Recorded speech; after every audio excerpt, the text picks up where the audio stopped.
ಎಲ್ಲರಿಗೂ ನಮಸ್ಕಾರ. ಭಾಳಷ್ಟು ಜನ ಮತ್ತೊಮ್ಮೆ ಕರೆ ಮಾಡಿ ಸರ್ ಒಂಚೂರು ಗೃಹಲಕ್ಷ್ಮಿ ಬಗ್ಗೆ ಮಾಹಿತಿ ಕೊಡಿ ಅಂತ ಕೇಳ್ತಾಯಿದ್ರು.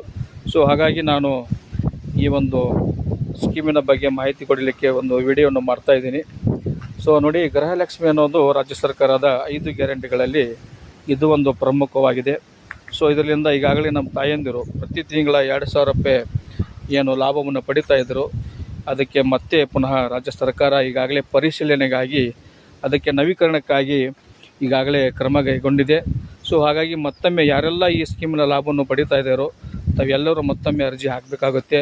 ನಿಮ್ಮ ಹತ್ತಿರದ ಯಾವುದೇ ಒಂದು ಆನ್ಲೈನ್ ಶಾಪಲ್ಲಿ ಗ್ರಾಮವನ್ನು ಆಗಿರಬಹುದು ಅಥವಾ ಕರ್ನಾಟಕವನ್ನು ಆಗಿರಬಹುದು, ಅಲ್ಲಿ ಹೋಗ್ಬಿಟ್ಟು ನಿಮ್ಮೆಲ್ಲ ದಾಖಲೆಗಳು ಅಂದರೆ ಬಹಳ ಪ್ರಮುಖವಾಗಿ ನಿಮ್ಗೆ ಇರುವಂತಹ ಆಧಾರ್ ಕಾರ್ಡ್ ಇರ್ಬೋದು, ವೋಟರ್ ಕಾರ್ಡ್ ಇರ್ಬೋದು, ರೇಷನ್ ಕಾರ್ಡ್ ಇರ್ಬೋದು, ಮತ್ತು ಅದರ ಜೊತೆಯಲ್ಲಿ ಇನ್ಕಮ್ ಆ್ಯಂಡ್ ಕಾಸ್ಟ್, ಜಾತಿ ಮತ್ತು ಆದಾಯ ಇವೆಲ್ಲವನ್ನು ತೆಗೆದುಕೊಂಡು ಹೋಗಿ ಮತ್ತೊಮ್ಮೆ ಅರ್ಜಿ ಹಾಕಿದರೆ ಮಾತ್ರ ನೀವು ಸ್ಕೀಮಿನ ಲಾಭವನ್ನು ಪಡೆಯಲಿಕ್ಕೆ ಸಾಧ್ಯವಾಗುತ್ತೆ.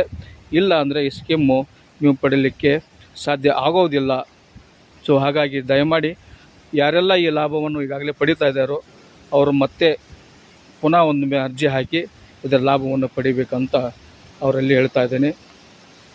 ಈ ಒಂದು ವಿಡಿಯೋವನ್ನು ತಮಗೆ ಇಷ್ಟವಾದರೆ ಇತರರಿಗೂ ಹಂಚಿಕೊಳ್ಳಿ.